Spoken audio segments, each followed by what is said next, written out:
Happy Inauguration Day! So Governor Mike Pence has been officially sworn in as the Vice President of the United States, and Donald J. Trump has been officially sworn in as the President of the United States. With all that happening, Barack Obama is finally leaving the White House and going to vacation somewhere. Who cares, because the last thing we need is more info about what that guy's doing. Now, I've just been wanting to celebrate and do this for the entire day.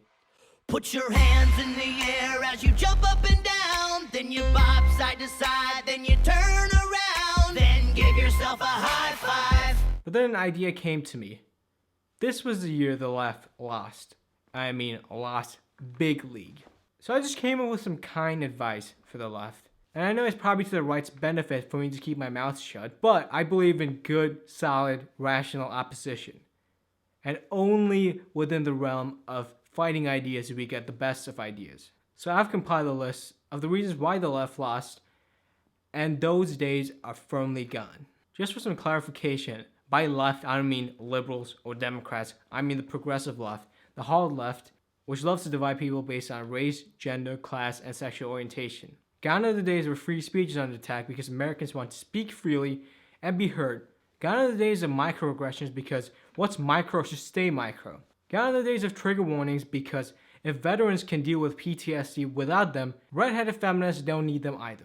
Gone are the days of safe spaces, especially race-based safe spaces, because Americans do not want to go back to days under segregation. Gone are the days of total leftist control of college campuses. Gone are the days where burning the American flag is not acceptable, because Americans will defend the men and women who fought to defend that flag. Gone are the days of apologizing for every Islamic terrorist attack, and then saying hashtag not all Muslims. Gone are the days of pushing the false idea that Islam is somehow a race. Gone are the days of pandering to terrorist groups or state sponsors of terror such as Iran or ISIS. Gone are the days of attacks on the Second Amendment. Gone are the days of worrying about which bathroom someone uses because no one bloody cares. Now leftists can take this advice or they can disregard it altogether.